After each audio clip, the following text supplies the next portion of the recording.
Biennois, alors que Chris McSorley décide de rappeler Tobias Stephan avec l'entrée de Federico Tamo.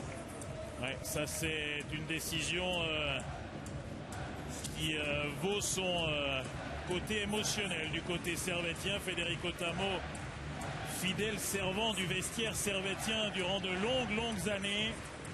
Lui qui était dévolu au rôle de numéro 2 de manière très claire et de manière tout à fait intelligente, il l'avait compris. Écoutez, l'ovation du public servétien pour Federico Tamo, qui dispute à moins d'un problème pour Tobias Stephan ces tout derniers instants devant les filets servétiens et en Liga également, parce qu'il ne jouera pas en play-off. Vu que les Servétiens vont chercher une place dans le top 4, il ne jouera pas non plus du côté de Rapperswil. C'est un cadeau que lui fait Chris McSorley, un joueur ô combien estimé et apprécié dans le vestiaire, à un point que peu de suiveurs et peu de spectateurs peuvent s'imaginer. Berton, le retour de Bourque. En tous les cas, Federico Tamo qui est un vrai gars de vestiaire, comme l'on dit, irréprochable dans l'attitude, lui qui reprendra le chemin du Tessin dès la fin de la saison pour prendre la relève familiale dans le domaine de la pharmacie.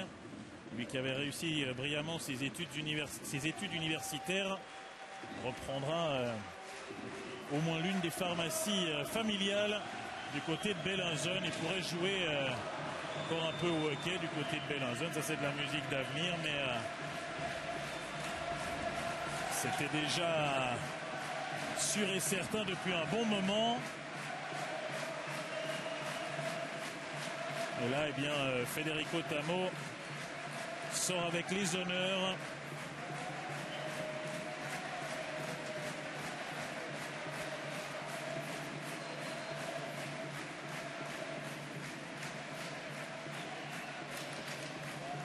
Et un des derniers pucks ressortis là par les Biennois, ça sera un dégagement interdit à 15 secondes de la fin de cette partie,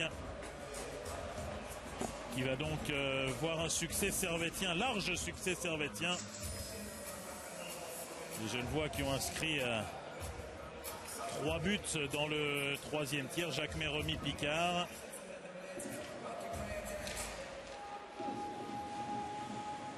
Hollenstein. Et on va en rester à ce score de 8-2. Il reste 5 secondes. Tout est dit donc dans cette partie. Des Biennois qui ont vécu une bien mauvaise soirée ici après avoir connu le succès contre leur meilleur ennemi, le CP Berne. Et des Servétiens qui enchaînent donc un 5e succès consécutif. Voilà donc pour cette soirée de hockey au Vernet. Des Genevois, et vous le voyez, Federico Tamo fêté comme s'il venait de réussir une prestation de haut vol. Il n'a pas fait un arrêt. Et vous pouvez deviner son sourire sous le casque qu'il vient de relever d'ailleurs, Federico Tamo, donc, qui a joué les derniers instants.